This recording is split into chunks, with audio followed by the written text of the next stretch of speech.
झारखंड में राज्यसभा की 2 सीटों पर होने वाले चुनाव को लेकर सियासी बिसात बिछने लगी है। महागठबंधन के पास आंकड़ा है तो बीजेपी जीत का दावा कर रही है, लेकिन प्रत्याशी कौन होगा इस पर अब भी सस्पेंस बरकरार है। यह रिपोर्ट आप देखिए। राज्यसभा चुनाव पर सस्पेंस बरकरार, सियासी दलों ने नहीं खोले पत्ते। महागठबंधन में चल रहा शहमार्ग का खेल, बीजेपी पर हॉर्स ट्रेडिंग को बढ़ावा देने का आरोप। झारखंड में राज्यसभा की 2 सीटों पर सस्पेंस बरकरार है। सियासी दलों ने अब तक पत्ते नहीं खोले। बीजेपी के प्रदेश अध्यक्ष और संगठन महामंत्री दिल्ली दरबार से मंथन कर लौट आए हैं, लेकिन फैसला क्या हुआ इसके लिए वेट एंड वॉच का इशारा कर रहे हैं। स्वाभाविक है कि राज्यसभा के चुनाव हैं, तो इस बारे में विभिन्न विषयों के अलावे राज्यसभा चुनाव के बारे में भी चर्चा हुई है। इसमें कहीं कोई दो मत नहीं। अपने चाल में कामयाब हुए, कौन रोक रहा है? हम कहाँ बोल रहे हैं? क्या अहंकार में लोग जी रहे हैं? पुराने इतिहास को खंगाल के देखें कि झारखंड को कैसे लोगों ने कलंकित करने का काम किया है। किसी से छिपा हुआ झारखंड के आंदोलन को बेचले से लेकर के अब तक जो कारनामे झारखंड में हुए हैं, कौन किया है? झारखंड की जनता अच्छी प्रकार जानती है कि इसका चरित्र कैसा है। उधर महागठबंधन में भी शहमार्ग का खेल चल रहा है। आंकड़ों के हिसाब से महागठबंधन की दोनों सीटों पर जीत तय है, लेकिन प्रत्याशी कौन होगा इस पर सस्पेंस बरकरार है। जेएमएम का आरोप है कि बीजेपी हॉर्स ट्रेडिंग के फराक में है। दूसरा मुख्यमंत्री नहीं, हेमंत सोरेन है। झारखंड नहीं, यहाँ उनके कुत्सित प्रयास सफल नहीं होंगे। नैतिकता को ताक पर रख के उन लोगों ने उम्मीदवार उतारने की घोषणा की। कहां से लाएंगे विधायकों की संख्या? खरीद फरोख्त, बहुत ज्यादा थैली पर विश्वास है आपको, पैसे के बल पर राजनीति करेंगे, झारखंड को दागदार करेंगे, वो सब नहीं चलेगा। ये झारखंड है, फुल प्रूफ रणनीति है हेमंत सोरेन जी की। इंडिया गठबंधन का दोनों उम्मीदवार जीतेंगे। उधर सियासी गलियारों में चर्चा थी कि माले राज्यसभा की 1 सीट पर दावा ठोक रही है, लेकिन माले विधायक रूप चटर्जी ने कहा कि वो महागठबंधन के साथ हैं। 2-3 दिनों में माननीय मुख्यमंत्री महोदय से भी इस मसले पर बातचीत होगी, उसके बाद पार्टी निर्णय। मतलब आप लोग क्या? हम लोग महागठबंधन के साथ पूर्ण रूप से हैं और महागठबंधन की कैंडिडेट जीते ही हम लोग की। राज्यसभा चुनाव के लिए नामांकन शुरू हो चुका है, लेकिन सियासी दलों ने अब तक प्रत्याशियों की घोषणा नहीं की है। रांची से न्यूज़ 11 भारत के लिए रुचि अंजलि के साथ धनबाद से विपिन की रिपोर्ट।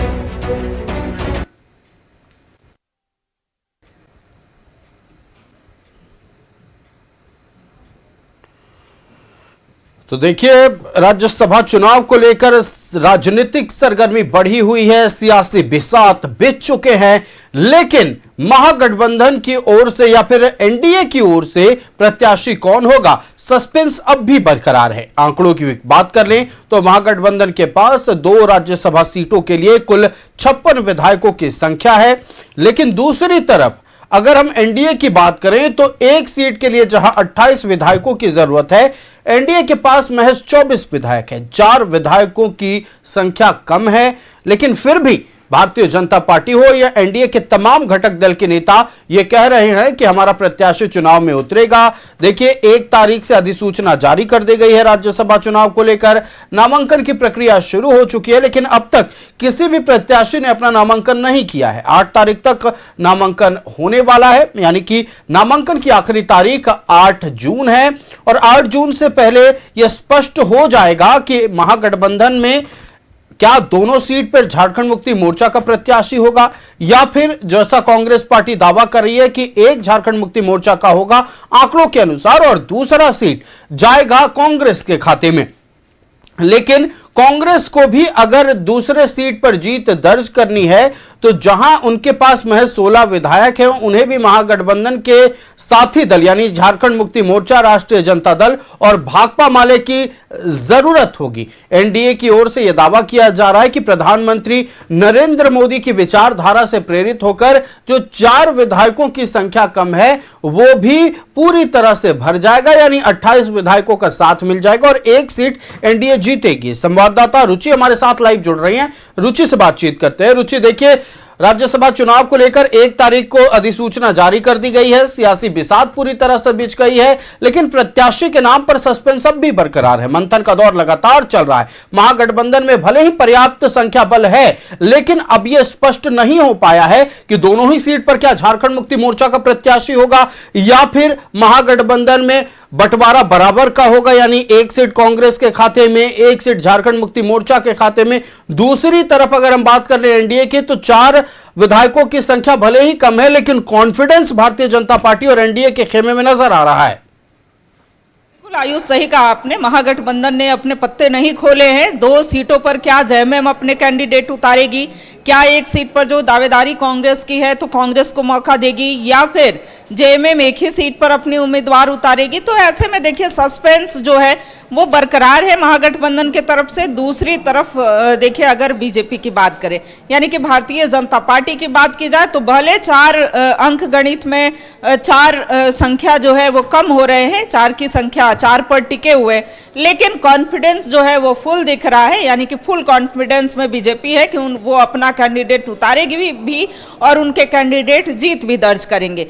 तो ऐसे में कह सकते हैं कि भले ही बीजेपी अपने उम्मीदवार के नाम की घोषणा या ये सस्पेंस बरकरार रखी हो कि उम्मीदवार कौन होगा, लेकिन ये दावा जरूर है कि हम अपना उम्मीदवार उतारेंगे भी और जो भी उम्मीदवार उतारेंगे उनकी जीत भी तय होगी। देखिए बीजेपी के प्रदेश अध्यक्ष आदित्य साहू हो, संगठन मंत्री कर्मवीर जी की बात हो, क्षेत्रीय संगठन महामंत्री जो कि अब राष्ट्रीय संगठक की भूमिका में आ गए हैं भारतीय जनता पार्टी में, तो उनकी मुलाकात, वो कल दिल्ली गए भी थे और मुलाकात भी हुई है। ऐसे में प्रदेश अध्यक्ष आदित्य साहू जब राष्ट्रीय अध्यक्ष से मुलाकात करके पहुंचे हैं तो उनका कॉन्फिडेंस लेवल जो है और भी हाई दिख रहा है। हालांकि 1 से 2 दिनों में चीजें स्पष्ट हो जाएंगी, ये जो सस्पेंस बरकरार है वो क्लियर हो जाएगा कि कौन बीजेपी के तरफ से उम्मीदवार होता है। वहीं वेट एंड वॉच की स्थिति में झारखंड मुक्ति मोर्चा की भी बात की जाए तो जेएमएम भी अब तक अपने उम्मीदवार के पत्ते नहीं खोली है। उसमें भी सस्पेंस बरकरार है कि क्या 2 सीटों पर जेएमएम उम्मीदवार उतारेगी या एक ही सीट रहेगा। इधर कांग्रेस के दावों पर भी कुछ क्लियर नहीं कर रही है। यह कहना है, चाहे वो नेताओं की बात करें, विधायकों की बात करें, या फिर जो झारखंड मुक्ति मोर्चा के केंद्रीय प्रवक्ताओं की बात करें, तो उनका कहना है कि दोनों सीटों पर तो महागठबंधन का दावा बनता है, लेकिन भारतीय जनता पार्टी जो है थैले साहू की पार्टी है और वो अपने थैली पर यानी धन पशु का इस्तेमाल करेगी। तो देखिए हॉर्स ट्रेडिंग जैसे आरोप जो बीजेपी पर लग रहे हैं, बीजेपी का यह कहना है कि वो अपने खेमे को देखे, वो अपने विधायकों को देखे और जोड़ करके रखें। अब जब उन्हें अपने ही लोगों पर विश्वास और भरोसा नहीं है तो दूसरे पर आरोप लगाना बंद करे। ऐसे में देखिए बीजेपी यह मान के चल रही है कि हमें समर्थन मिलेगा और जो 4 की संख्या है वो प्रधानमंत्री नरेंद्र मोदी की नीति और सिद्धांतों से प्रभावित होकर के केंद्र जिस तरीके से कार्य कर रही है, वैश्विक पटल पर जिस तरीके से भारत की पहचान आगे बढ़ रही है, वैसी परिस्थिति में विधायक जो है वो समर्थन देंगे। हम 81 विधायक के पास जा सकते हैं और जो भी जिनकी इच्छा होगी वो अपना समर्थन भी देंगे। तो अब तो देखने वाली बात होगी, हालांकि पिक्चर जो है 1-2 दिनों में क्लियर हो जानी है। देखिए पिक्चर 1-2 दिनों में जरूर क्लियर हो जाएगी, लेकिन जहां देखिए अगर बात बन जाती है महागठबंधन के भीतर एक सीट को लेकर, तो 56 विधायकों की संख्या है। अगर कोई भी विधायक इधर उधर उनका नहीं होता है तो आसानी से वो दोनों की दोनों राज्यसभा सीटें जीत सकते हैं।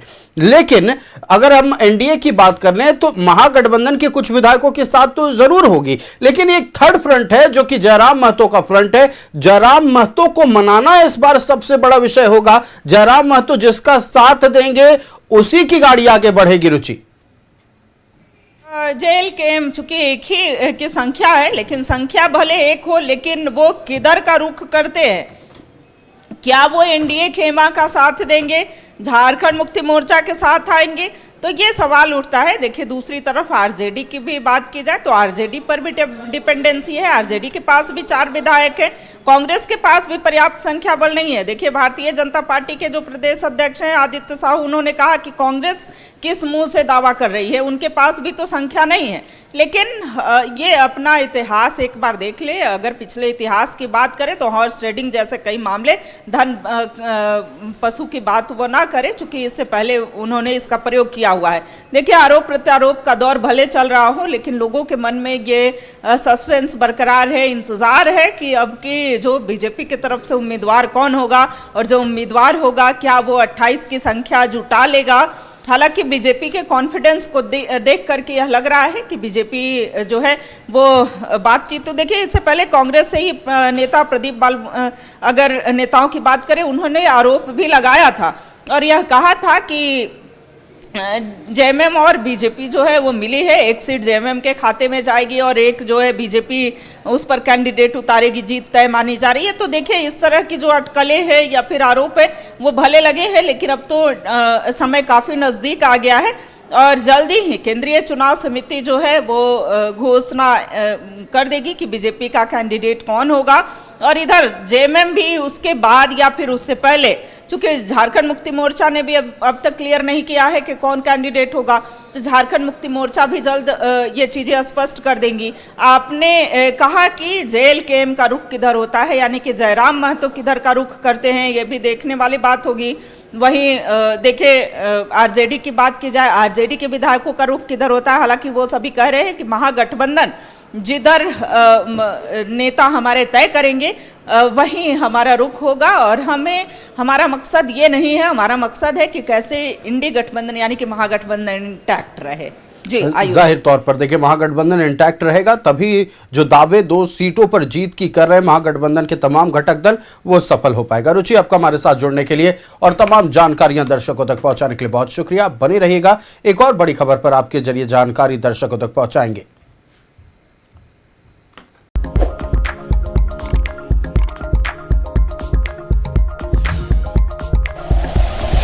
Like and share videos, subscribe करें हमारा चैनल और प्रेस करें बेल आइकॉन। न्यूज़ 11 भारत, सच है तो दिखेगा।